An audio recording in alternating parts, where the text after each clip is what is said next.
Hey, how's it going? My name is Jackie Fish and welcome back to another Total War Rise of Mordor scenario battle. Today we are back with the Gondor vs Isengard scenario. This is part 3. If you want to check out any of the other parts of these epic battle series, you can just go on the channel and take a look at my recently uploaded, as well as that part 4 to this scenario was the Black Gate engagement I did a couple days ago, so be sure to check that one out if you want to see kind of the follow-up. So in this one, the Gondorians have been defeated at the Aphelion ambush, and now they have retreated back to this awesome looking custom map, the two walls of Gondor, and they're going to look to go ahead and basically repel the oncoming forces that have basically reinforced and now looking to break through this Gondorian outpost. And if they do so, they'll be able to quite easily march into Gondorian territory, meet up with other Isengard and Mordor forces, and push on the enemy. So it's up to Gondor here to hold this as defensive position and keep the enemy at bay. As well as that, you can see I have actually paused the game because I did speed through just a little bit too far as the teams were setting up. But the settlement itself is really awesome. I love these defensive positions. It's going to be so fun seeing the attackers trying to overwhelm it and obviously attacking from every single side, because there are many routes up to the inner layer and the outer layer, so it's going to be up to them to break forward. And the Gondorians do have a pretty nice defense, but the Gondorians are not alone this day, and we can probably go on slow-mo right now. The Gondorians are not alone this day, as the Dwarves have spent a small contingent to go ahead and defend the settlement. But not only that, they have a very large force just waiting to be given the okay to come in, so they obviously have a delay tactic right here in the rules of the battle. This Dwarven force can only enter the battle a little bit later on, so we're gonna have to keep a close eye on the Dwarves, because this is a pretty strong force. You have a lot of arable axe guard and other infantry that's going to be invaluable to the defense of this settlement, because if you take a look at the balance of power, you can see they are heavily outnumbered here by the superiority of the men of Dunland and also Isengard. So they're going to be coming in pretty hard and fast, looking to break the defenses. So let's just get this bad boy started. Go ahead and hit that start button and see what we can get done in this engagement. So already the forces of Isengard have managed to destroy the Gondorian gates, and now they're going to be pouring through there, through onto the infantry. The burning oil is going to come down, maybe not. I guess these gates don't have burning oil, which is going to be pretty painful. They're going to be charging in onto the Pilinagith Marines, or Spearmen, sorry, and they're going to be having a pretty tough time against them, even though it does seem like they are making a pretty good progress. As well as that, the walls themselves are looking pretty undefended right now. The Uruk-hai scouts are just getting on there uncontested. There is some infantry on the walls, but for the most part, they're going to have a pretty easy time of securing these walls, which is definitely not what the Gondorians wanted to have happen. As well as that, over on these other flanks as well, it seems like more of the siege towers are making their way to the walls, and the infantry is just going to be able to pour in from Dunland. Even though they have an amazing crossfire position right here, a really good position, and they could even try and maybe burn down these onagers as well. I think the onagers would be in range here. That's exactly what they're doing. The onagers have come far too close to the position. Sorry, there's a lot of camera movement right there. Yeah, they've come really far into this, and now they're going to be burned, basically. Yeah, look at that. The arrow fire is now coming in, and it's going to be setting these artillery pieces ablaze, and this is never what you want to have happen, because this is expensive and extremely valuable. You can see them turning around now, trying to flee for their lives, but they're going to lose quite a few artillery pieces in that engagement. Over at the back of the fortress, it seems like the siege towers, are being brought up. And there's a few kind of minor engagements on these side positions, but nothing too scary. It seems like the Gondorians have had a little skirmish with their opponents, and they've managed to repel the Uruk scouts. And now the Uruk scouts are being shot to pieces by the archers, which are set up in a very nice position. I mean, look at that. You couldn't ask much more from the Gondorian arrows. Yeah, they're going to have a field day there, killing the Uruk-hai. I think the most important engagement. Also, the Gondorians have now advanced men onto the wall, which is definitely important. You don't want to give up these walls freely. You want to make the men of Dunland pay for every single inch they take. And it does seem like Dunland are committing some really decent infantry up on these walls as well. So they're looking just a nice little quick swarm of this outer fortress, which is probably a pretty smart idea, because if you can take this, then you can really push the enemy back and then have just a big assault on the final layer. And I mean, it doesn't really look like, looking at the numbers, it doesn't really look like Gondor have a lot inside the fortress, considering how much they're going up against. Yeah, they're going to be pretty hard pressed. Also, why is the music? Sorry about this. Hopefully that will just restart the music. It doesn't seem like we've got any right now. Yeah, it's very, very eerie. I mean, I can always stick some music on in the background if it helps. The gate is being contested over, but the Gondorians are holding their ground. The Uruks have made a little bit of progress into the side, but for the most part, with reinforcements by the Ringlow Vale men-at-arms, they're being able to hold back quite convincingly. But yeah, soon enough, they're going to be getting hit right here. This is why you don't want to give up the walls as quickly as they did, because as soon as you give up the walls, the infantry just starts causing you issues elsewhere. You know, these Uruk scouts can come down, they bring men away from the gatehouse, they bring men away from all these other positions, and your defense just starts to crumble. You can see up on the walls as well. Yeah, these men of Gondor are fighting some pretty decent units. Like, these are some top tier infantry. This arrow fire is going to be massive, and again, this is where the fortress comes into play, is all these positions that the men of Gondor have to repel the enemy. You know, a lot of really good arrow positions, these volleys coming in, and yeah, that's going to be able to take down a lot of the Elder Spearmen. You can see each volley's taking down 6, 7, 8 guys. So they just need to keep that up, and they'll be able to repel, you know, and make the Dunland's men bleed for every single piece of land they take on the walls themselves.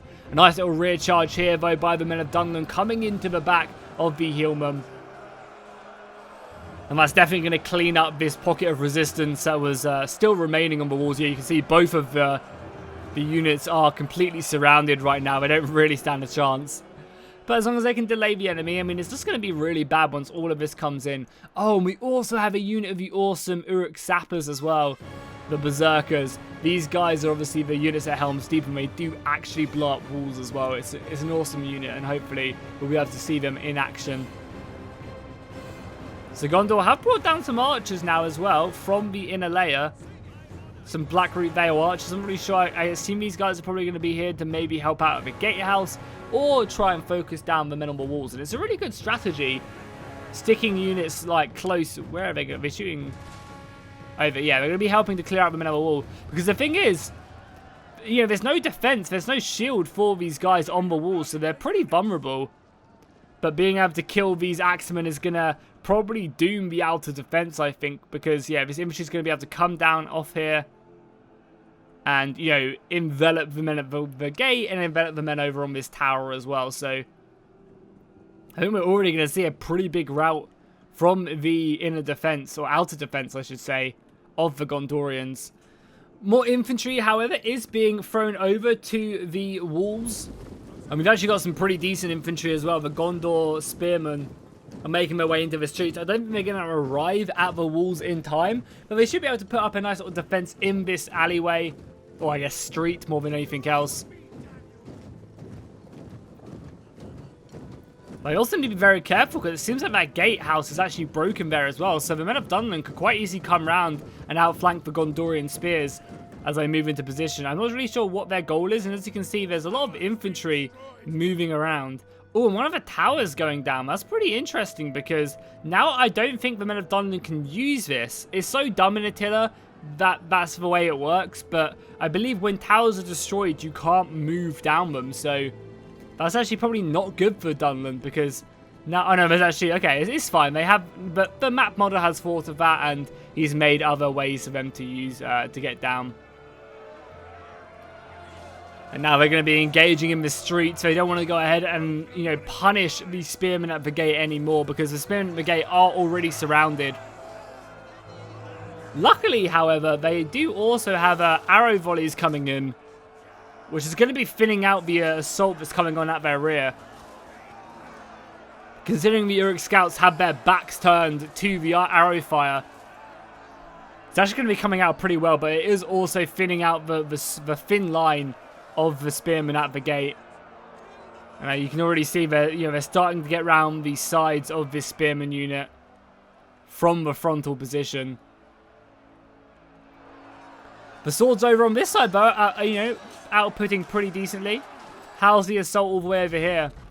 Oh, we just have the siege. I don't know why I keep on calling them battering rams. We just have the siege towers moving up, and the very, very, very thin line of dwarfs. Literally about one rank deep. Yeah, I can't see them really holding off this assault, but they haven't really lost many men yet. They've only lost a handful, and they are holding the battle line right here. So the longer they hold here, the better it's going to be, because they do have some arrow support from the Gondor archers right now. You can see the Gondorians pretty nicely, volleying in here. And they're able to get some pretty good shots off.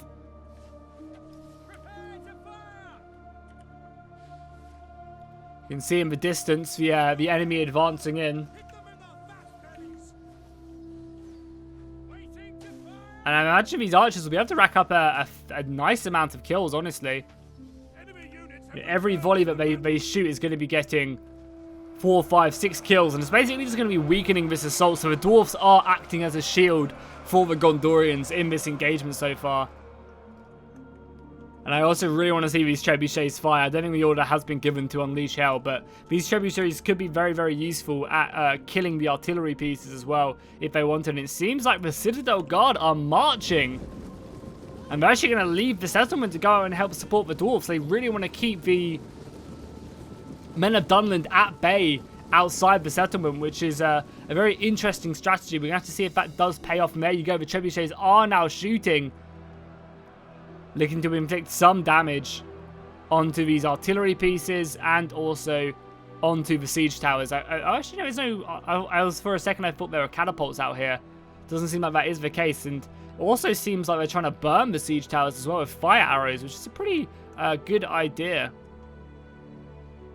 Going back to the first layer of defense, we can see that there is a full-on assault. Every position is being assaulted right now. But for the most part, the Gondorians have managed to clear out this side of the wall right here. There's plenty more Men of Dunland ready to be pushed up, but it will allow the Gondorians to supplement their other defenses quite nicely. But here we go. The Uruks are doing a very, very smart move right now, and they are committing crossbows up on these walls. And this is basically a death sentence for the swordsmen below. If I was Gondor, I would probably pull out at this point.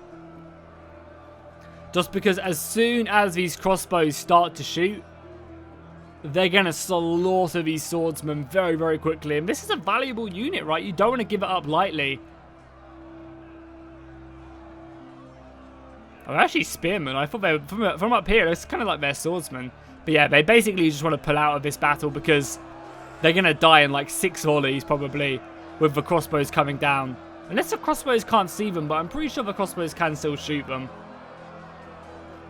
So they're going to want to pull out, and this is just such a great tactic, and this is kind of one of the reasons you don't want to give up the walls, because as soon as you give up the walls, this happens, and you basically just have to completely fall back. They are going to be kind of vulnerable, though, and this is a really nice move right here by the Gondorian player, throwing his spearmen up on the wall to go ahead and challenge these crossbows before they can shoot, because there's no infantry up here to stop them. Maybe they could bring back this unit of Urukai scouts to try and hit these guys, but stopping these crossbows from shooting is absolutely huge. And all this time, you also have archer fire coming in as well. I mean, how many kills have these Gondorian bowmen got? Almost 200. And I think they are focusing down the crossbows as well. Yeah, they are also shooting down these crossbows. So, a real big focus on stopping these guys from shooting. And it's definitely what they needed to do. The gate defense force itself is very low as well, down to 78 men. I'm not really sure how much longer they're going to be able to hold, but they've done a good job.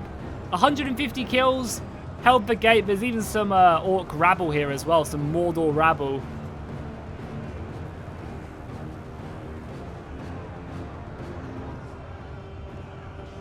And these swordsmen over here as well have also done a pretty good job, 115 kills on them. Basically not necessarily here to kill a lot of units, but that they've been here to keep this Uruk-hai scout unit from, you know, enveloping their gate force. But yeah, the gate is lost. It really is. And I think soon this outer layer will be completely overrun. But, you know, for now, they are still just trying to take out as many of their opponents as they can. This arrow fire really proving deadly to the Dunland army. And right now, they've killed like 2,000 men on the approach to the settlement. So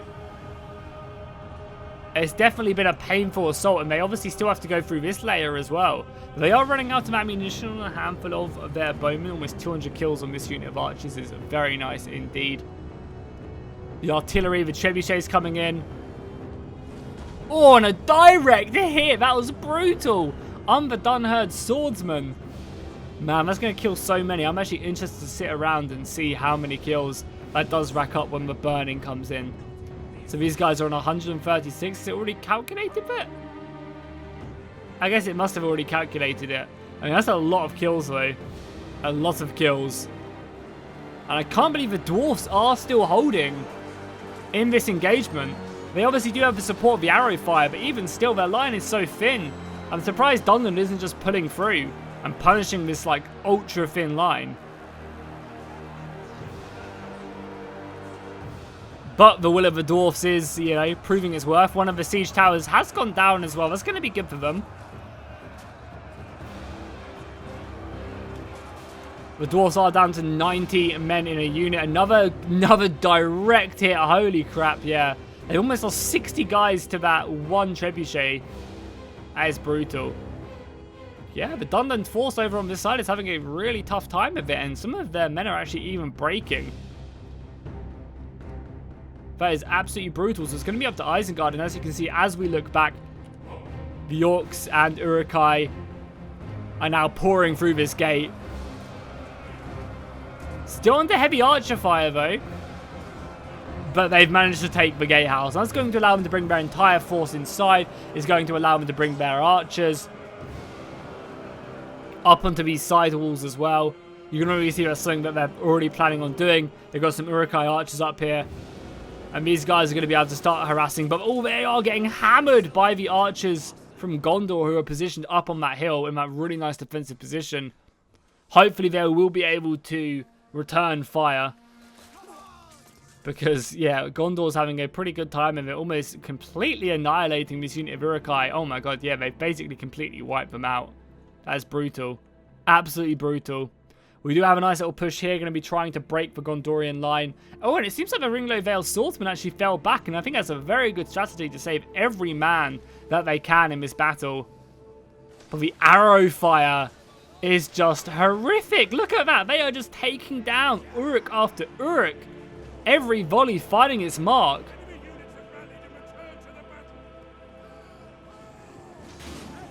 And here they go. A bit of push and pull on the charge.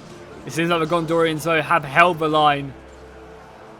And the nice thing is, as well, because the Uruks and Dunland haven't taken these towers, that's going to be helping out the Gondorians as well.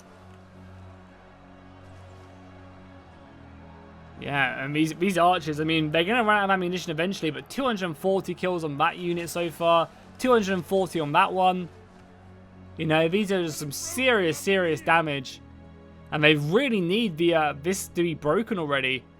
Because as soon as this breaks, they can start advancing these siege towers onto the wall and putting pressure on the back end of Gondor. Because right now, Gondor can focus a majority of their efforts on this position. And that's going to be, you know, painful for them. They've even sent out some Gondor Sword Militia again just to help plug this gap as best as they can. It seems like they're taking a lot of friendly fire, though, from the Gondor archers up on the wall itself. That's another unit of Dunland, you know, macemen being sent packing. So this is a very admirable defense by the Gondorians out here. I mean, they are still heavily outnumbered. But right now, they're seemingly holding this fortress, and the Dwarves have not even been brought into action so far. Yeah, I mean, they're going to come up and just completely annihilate this this rear assault once they do get sent in. I assume as well that, like, these units are not allowed to be used until a certain time. So that's why they're kind of, you know, sitting around. I'm sure they'll be like kicked into action. They'll probably have like intervals, you know, at 45 minutes. This unit can come in at 35 minutes. The dwarfs can start their march, you know.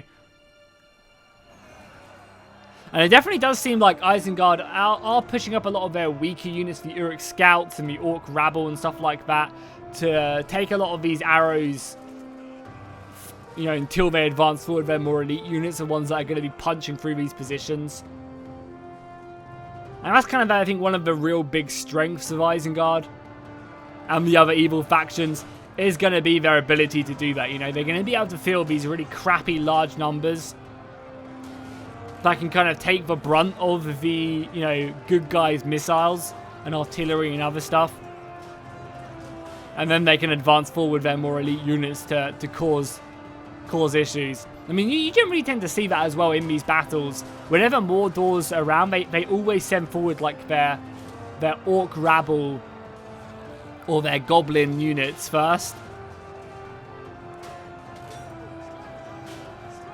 to dive in, tire out the enemy, and also absorb a lot of arrow fire. So these crossbows have made it up here, but they're not firing yet. I wonder if they can actually shoot down here. Hopefully they can. And more units are pouring into the position. Archers are being brought up, though, to go ahead and challenge the gatehouse. And again, this is a good idea, because if you have your archers here, they can basically just shoot directly into these half-orc axes and rack up even more kills. I mean, look what's in front of them as well. That's not bad whatsoever. Well, they're getting a little bit too close, so they just need to reform up here and shoot, because I imagine them half-orc axes are going to be charging at them any second now. They are getting really close. They need to chill. They're in range for sure. I'm not really... Yeah, I don't really know why they're continuing to move, because right now, yeah, there you go. The Uruk-hai scouts are going to be charging forward and meeting them. I mean, maybe they've been sent, you know, in the ultimate wisdom. Oh, they've been trying to get around there. Oh, it must have been a pathfinding issue. I think that was a pathfinding issue. I think they were trying to go this way around and get up on this wall maybe, and instead went straight, and then the player just was looking elsewhere. And yeah, there you go. They're immediately being brought back right now. And they're going to lose, you know, a handful of men as they do fall back, as more Uruk-hai archers get brought up. This gatehouse is now being taken, which is very important, but I think this unit is going to get demolished by the archers. Oh my god, this is, can I even show this on YouTube? Like, seriously. These poor half-orc axes, and I honestly really hope they can at least take this gate, or this tower, sorry. Because, yeah, I think they're just about going to take the tower, but at a heavy cost. Oh my god, we just lost like another 20 men right there. Thank god they're going to take this tower, though. Basically having to sacrifice an entire unit to take that tower. That's absolutely brutal. And finally, the siege towers from Dunland have made it to the walls themselves. I mean, it's been a long time coming. They've been fighting for a good 20 minutes right now to at least have the ability to get up here. And you can see all the units pushing these siege towers are heavily damaged right now. The trebuchet going off as well, looking for a nice hit. Unfortunately, this one is not going to find it, but the other ones have been very juicy. I mean, the Gondorians are more than happy to see what they're seeing right now. If I was this unit of, you know, Gondor sword infantry preparing for this huge assault on the walls, and all you see is, what, like 20 guys, 40 guys jump off, you're like, yeah, okay, bring it on. And they're exhausted as well, or fairly tired, they just break immediately. It's like Christmas Day for the Gondorian soldiers. More siege towers, though, are being brought up, and that is, you know, that is going to hinder them. Disaster! Enemy forces have seized our gates. And more gates are being taken down. What gatehouse was this?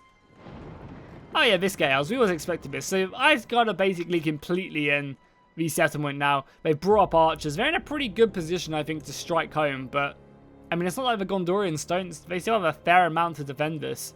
I say that, though, it's only like 4 or 5 units. They're going to need the dwarfs. You know, the forces of evil are eventually going to overrun. And it would be a pretty good idea if Dunland or Isengard could send a small force just to delay them. Because honestly, there's not that much here. I doubt they can get any siege towers inside the settlement. It would have been maybe a good idea if they... Oh no, they don't need to, but I was going to say it would have been a good idea if they could have maybe made a breach and then brought a siege tower inside to assault these walls. That's exactly what these bad boys are here for, right? That's exactly what these sappers are here to do, is to destroy the inner wall so they can, you know, assault from more directions. Also, they can... Oh, they also have all of these siege towers as well they can use if they want to, because the Gondorians have pulled back their infantry. So when they do assault this final layer, it's going to be from every single side, I think, and the Dwarves are going to have to quick time it over here to reinforce. As we see more fighting on the walls. But they are very depleted units they're fighting, so again, I don't think the Gondorians are going to have to worry too much about this particular assault. Obviously, when more reinforcements turn up, which they are, you know, it's going to be a little bit harder, but once again... It seems like the Gondorians are, you know, sallying out here, looking to try and smash the Dunlan forces and making, you know, a clear path for the Dwarves to actually make their way inside the settlement. Because if the Dwarves can just, you know, quite easily march inside, that's going to be huge for their defense. And it's really up to the forces of evil to stop that from happening, honestly. There's also a bunch of cavalry which could, I feel like, just smash this unit of Spear Guard. Which is quite carelessly just roaming around. You know, this cavalry could move in. And it looks like the Spear Guard are going off on a, you know, a one dwarf mission right now to kill them archers. And it seems like they're going to be successful, unless other, you know, unless the cavalry pounces. These archers are going to be, you know, in a bit of trouble, honestly. Okay, this is where Isengard start to do their damage. These archers are out of ammunition now, and that's pretty bad for them. They still have, I mean, even these archers are... Yeah, wow. This is where Gondor really starts to struggle. Their combat efficiency went from like 150% right down to like 50 now. They basically have no arrows left. Are they going to be able to use this supply barrel though? That's going to be interesting. Okay, if they can use this supply barrel to get more ammunition, then I think they have a very good chance of, you know, just demolishing them. But without these arrows, it's going to be very, very hard for them to keep the Isengard forces at bay, because Isengard are bringing in pikemen, they're bringing in berserkers. Obviously, the berserkers being able to rip through armored units pretty easily.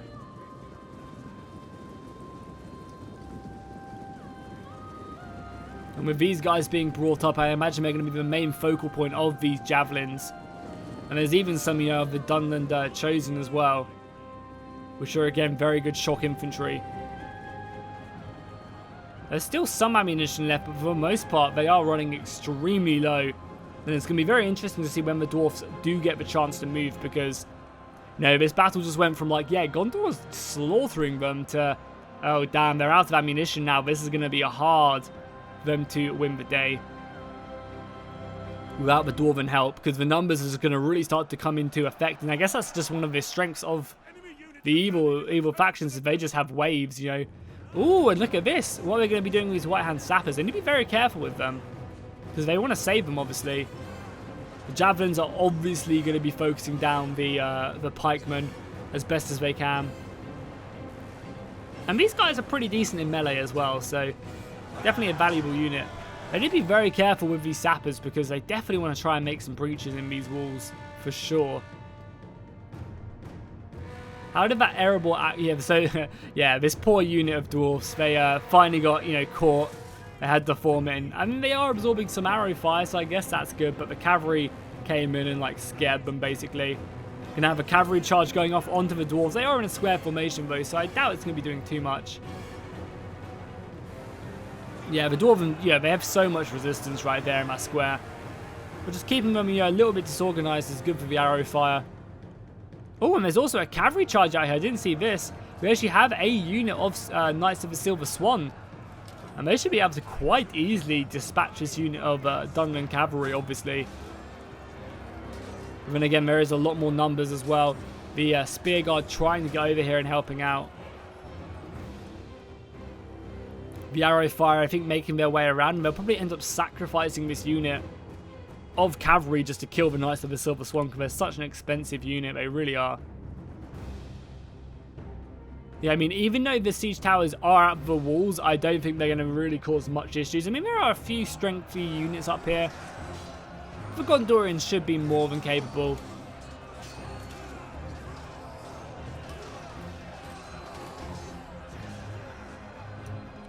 If you just zoom in, you can see the Gondorians holding firm. Without too much hassle, honestly. You know, they're looking pretty strong. They're going to be able to weaken these infantry units, which is going to be very important. Sorry, what happened to the sappers? Tell me they didn't die. No, okay, good. Thank God. They got brought back. That's exactly what needed to happen. I think they were taking some arrow fire, so they brought them back. The Fountain Guard have been sent down as well, and we have a full-on pike battle at this hill. The Fountain Guard against Uruk pikes. Pretty sure the Fountain Guard will come out on top, as well as that the Fountain Guard are facing downhill, which is going to obviously benefit them. A lot of these javelins, how many kills have these javelins get in the end? 150 and 129, that's not bad. We're getting another unit coming over here to help out the cavalry fight. The Knights of the Silver Swan are getting all the support that they can get as the Citadel Guard come out this time. So it definitely looks like they're trying to, you know, open a path for the Dwarves to come in. And honestly, that's a pretty good strategy. Because as we just literally said, if they can just like clearly walk in without too much resistance, that's perfect. Another Citadel Guard unit coming up, and I think this unit of Citadel Guard is basically here just to absorb arrow fire. Because they have a very, very, very high missile block chance in this square formation, but they are taking casualties from multiple sides as well. Is there a unit of archers over here? Oh yeah, up here as well. So they're taking arrow fire from every side. That is brutal. And now they're going to be running back, but whilst they run back, we're going to be taking arrow fire. And when will the Dwarves move? Honestly, I feel like they're going to start moving when this timer hits 30, but it could be longer. They need to get here ASAP though, as all of the Dunland infantry have now moved inside of the settlement. They just have some cavalry and some archers still left remaining. A huge assault is being brought in here as well. All of these cavalry javelin men are here to obviously weaken up the Fountain Guard. And I think that's going to do exactly that, and the forces of evil are just going to be able to pour into this settlement, and you can already see Gondor starting to fall back. The Dwarves are on the move, so it is now up to Isengard to race against the clock, because I feel like as soon as these Dwarves do turn up, it is going to be curtains for them. They have finally managed to clear out the outer defense, killing basically everything, but using a large amount of their arrow fire to do so. So these Citadel Guard have definitely proven the nuisance and delayed the Dunland from like really committing the majority of their forces to the main wall assault. The wall assault itself has been repelled. I don't think they're going to be able to, you know, secure these walls, but they've done a lot of damage to the Gondorian forces. You can see this unit of Gondor sword infantry is basically dead. We also have the Citadel Guard being committed from the general unit, and that's, you know, bringing a lot of attention. The MVP of this battle, however, has to be this unit of Fountain Guard right here. They are on 537 kills. I feel like they must have buffed these guys in one of the more recent patches, because they seem like they're getting a lot more kills in these battles, and they're earning the name of Fountain Guard, which they definitely have this battle with over 500 kills. Isengard are, you know, throwing up more of their missiles now, and that's going to obviously warn off the Fountain Guard themselves. And I guess we're going to be entering into the end kind of phase of this battle. I'm still pretty surprised they haven't advanced forward any of these crossbows or any of these swords yet. Maybe they're glitched out or anything, but it'd be the perfect time to advance forward some more siege towers. I mean, it would have been a great idea as well to send just some infantry around here to, you know, relieve the assault right at the choke point. But I decided against that, which is, you know, completely fair enough. We have some Dwarven scouts as well. The merchant cavalry has been advanced forward, I guess, to analyze the situation, see what's going down. They're going to relay that information to the commanders of the Dwarven army that is going to be coming over that hill any second now. A legion of dwarfs ready for combat. Come on, just don't make me wait. Show me the money.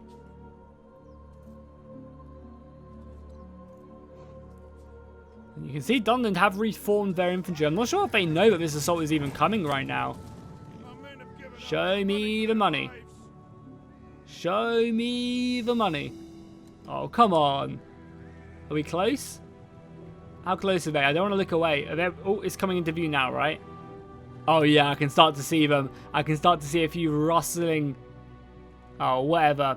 They were so close as well. They were so close. Oh, well. You know, we don't care. Whatever. I didn't want to see an awesome Dwarven advance anyway, coming over the hill. So the Citadel Guard and the Fountain Guard have been brought into combat here. This is obviously going to be the main focus point of all of the crossbow fire. And I wouldn't be surprised as well if we saw Dundon and Isengard not even attack this position and just bring up missiles. Because, you know, this is a pretty big death sentence. That's exactly what they've done. 2 units of archers and crossbows are coming up. I really want to see what these White Hand sappers do. Because I'm assuming we're going to try and blow up all of these walls. They need to be careful, but javelins have been put on the wall for a reason, so they're probably going to keep these sappers back until these guys are taken out. But even still, I don't know if one volley would be enough to kill them either, so I'll obviously have to wait and see what them sappers do, but don't worry, I will make sure we see them, because I want to see them run into the walls and just cause havoc, and then the forces of Isengard just pouring in with their numbers. The dwarves are now coming very, very close to the Dunland front line, so I need to be like super careful. You can see some cavalry is being, you know, commissioned to this flank to try their best. This isn't even all of the Dwarven army yet as well. I guess they're coming in 2 phases. That's like the vanguard, and this is kind of like the reinforcements. And yeah, the Dwarven cavalry has been caught by the Dunland horses. This is a pretty nice catch by them. Being able to just, you know, reduce a bit of the Dwarven ability to hit and run. Because the Dwarves have no ability to hit and run. So if you can reduce, you know, anything they have, even more, that's going to be very important.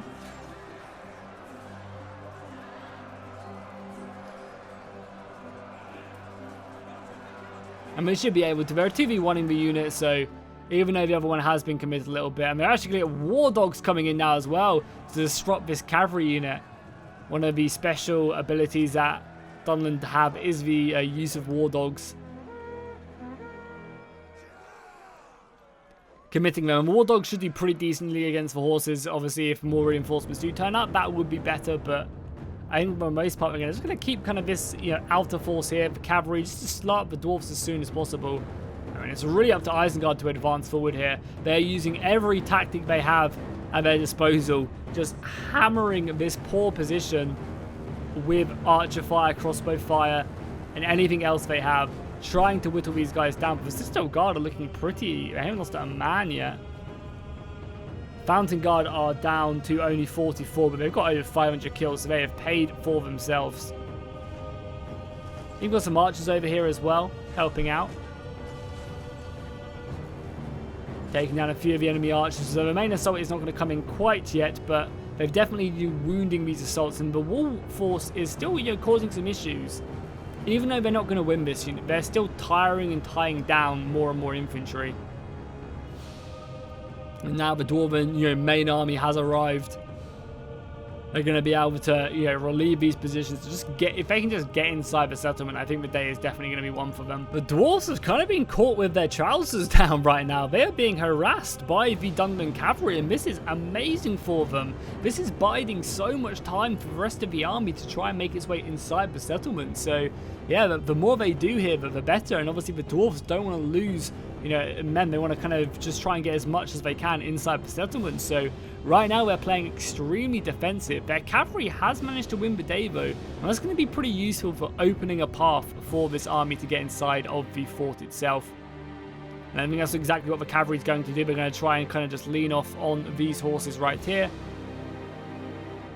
We do have a charge coming in onto the crossbowmen. That's going to be a good rear charge, killing quite a few of them. The spearmen and the axemen are going to be charging in though to try and stop that, with the support of more cavalry as well. With Merchant Guard maybe going after the general unit, going to try and cut the head off the snake. No, they're going to split. One's going to go after the general, and I imagine this unit's going to go after the archers back here. As for the most part, they should be able to take care of this unit. They have also launched assaults as well on the main front line, and they've advanced forward some really good units here as well. They've got some White Hand Stormers, which are kind of like the top tier infantry for Isengard. These guys are extremely tanky.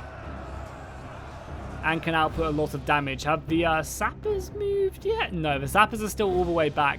Now would probably be the perfect time to try and explode some walls and advance forward everything, because you want to do it whilst this is going on. And you know, if you blow up two parts of the walls, there's not really a lot here to stop you whatsoever. Oh, and now the Fountain Guard have been brought back. The Stormers are going to simply just pull back and let the arrow fire kind of take its damage. However, these White-Hand Stormers are being peppered by the javelins on the walls. Yeah, they're being smashed, and they're being shot in the back as well. Oh my god, look at their numbers just drop. Going down to only 85 now. They're going to quickly try and form a testudo, I think, but it's not going to be enough. And there's a lot of arrow fire going in onto these javelins. And it's not going to do much, obviously, with the wall defense. That's going to protect them and keep them pretty strong. All the arrow fire, I think, needs to be focused down right here and soften up this assault. And the sappers are still sitting back. The dwarfs themselves are trying to fight this such like a sporadic battle right now, trying to kill the Dunland cavalry. And it seems like they've already lost a unit in the north there to the Dunland horses. And that's going to be able to keep the dwarfs at bay. You know, they don't want to lose men. They don't want to get rear charged, because one good rear charge can completely kill a unit. I think they should be moving right now, whilst a lot of these cavalry units are engaged. They should be trying to make their way inside the settlement, but right now they're playing really safe, and it's definitely biding time for the forces of Isengard. There you go. Finally, we're starting to see some movement now. The infantry is trying to advance slowly, but you know, immediately the cavalry comes in. But they just need to make sure they keep an eye on these units. And as soon as the cavalry starts to like beeline towards them, they need to press that backspace, they need to hold, and they need to get ready to defend.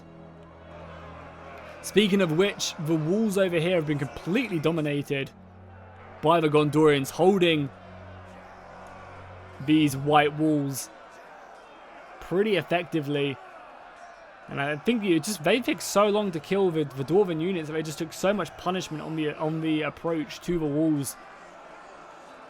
There you go. You can see in the distance. I imagine the Gondorians are jumping for joy seeing the dwarfs approaching.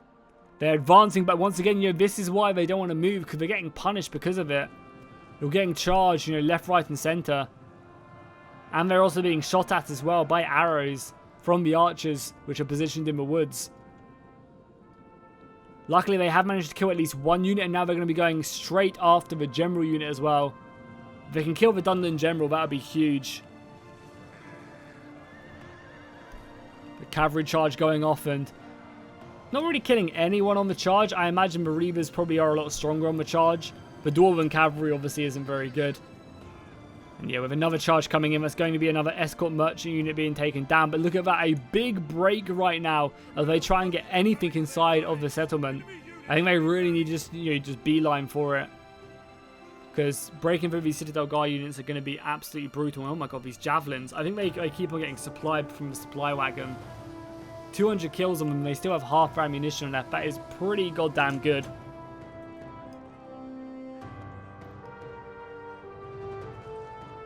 And these crossbows are up here as well. The Citadel Guard are down to half strength now, so that's pretty good. But it's just a Fountain Guard. I think they need to try and break this. I think they've got some artillery as well. Yeah, this is good. The artillery, they need to be careful not for any fire arrows to come in. They need to make some breaches now, I think. It's going to be, if they can make some breaches, they can just flood in before the dwarfs can make it inside of the settlement. But as soon as you see that gate open, I think it's going to be the end game. So this artillery is going to have to make some breaches. And they obviously have the sappers as well, which are being brought up.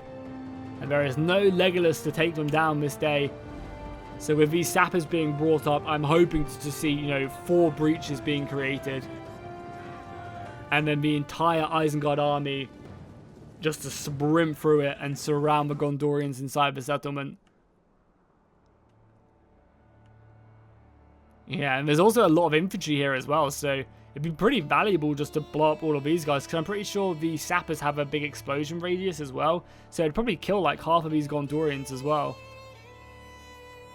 Oh no, the dwarfs have made it inside. They've left a little, rear guard here to basically defend this position, and everyone else is sprinted in. That's another 4 units of infantry they're going to have, and a unit of crossbows.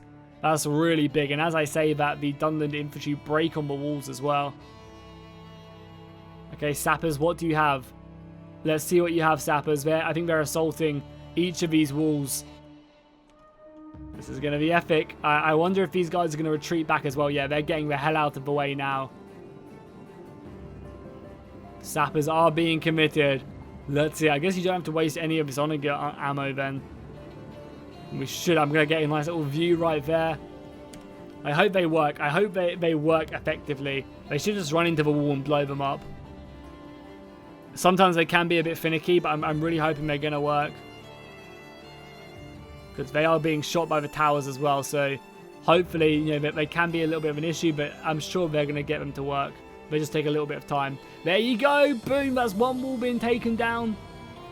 Oh, and look at the damage as well! They did a ton of damage right there. Imagine these guys. Yeah, there you go. Another one going down. They actually managed to kill some Fountain Guard as well. Yeah, look at that! Wow, that's so cool. That killed an entire unit of Fountain Guard. That is brutal, man. That's going to open up so many breaches, and I imagine the entire Isengard army should just rush through this. I mean, and again, look, that completely blew up this entire unit of archers. I imagine some of them will get back up, but a lot of them are dead. That was brutal. So now the entire Isengard army should just rush through, but I say that there's not really a lot left for them. They only have like 5 or 6 units, and now the Dwarves have turned up. I think they're going to be very hard pressed to win that, but it's so cool seeing these sappers. The artillery is coming out though, looking to kill some dwarfs. Getting some very good hits there as well. And that's why I love the sappers so much. There's even one more sapper left remaining. You could maybe try and blow up another piece of a wall. The enemy general is dead. Ooh, one of the generals going down as well. That's the Dunland general finally being slain by the dwarfs, and that should allow the dwarfs to bring in the rest of their army. What is interesting though is I kind of feel like at this point the Gondorians and the dwarves should just sally out, because there's not really a lot of infantry to stop them. You know, it's mainly just archers and crossbows and artillery, so it'd probably be a very good idea for them just to charge out of the settlement and try and catch the men of Isengard, or the Uruks of Isengard, you know, a little bit off guard. And that is exactly what they are doing. They have sent forward all of their dwarven companions to charge out and meet the forces of Isengard. Definitely, I think, the smartest move, because Isengard mainly just have crossbows left, so you want to put that pressure on because Gondor does not have it. And I think this is going to be a fairly clean victory for Gondor. Just because they have so much infantry left, they have more Fountain Guard as well. Before, Fountain Guard used to be such a waste of money, but now they seem very, very good. And it is obviously, you know, great to see. These are the elite infantry.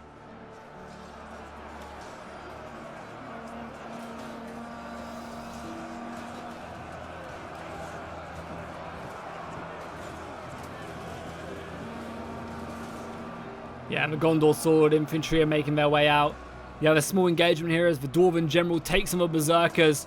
Oh, this will be an interesting match. I think the Dwarven axe. What are these? These are axes. No, these are hammers. Sorry. Yeah, the Grim Hammers. I think they definitely win this battle, but the Berserkers will be able to do pretty decently against them. And as you can see, Gondor are managing to get out of the walls and put a lot of pressure on them. Oh, that's going to be a brutal volley on their side.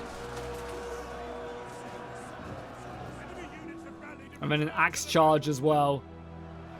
Surprisingly, they only lost a handful of men though.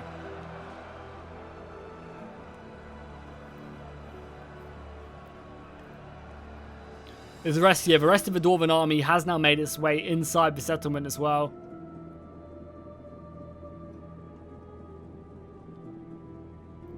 To help reinforce them. There's even a bit of an engagement on the walls still. Dunland are not done. I mean, this is basically, you know, pointless at this point, but with the dwarfs coming in, I think this is going to, you know, finally seal the defeat.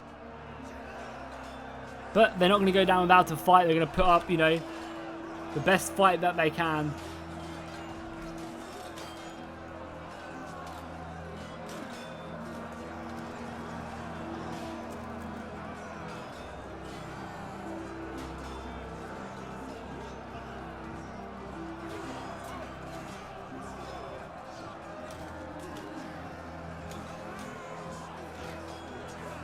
The Uruk-hai are doing a very good job though at just kind of committing numbers to the battle. The balance power is heavily shifting in their favor right now. And you can see, yeah, the forces of evil are outnumbered 2-1, which is never what you want to see. They've even committed some Citadel Guard out here, supported by the Fountain Guard. The Fountain Guard are being shot in the back, though, by the archers. But they have simply just committed them to this fight. Another arrow volley, though, would be very deadly, because you'd be hitting both Citadel Guard and Fountain Guard in the back.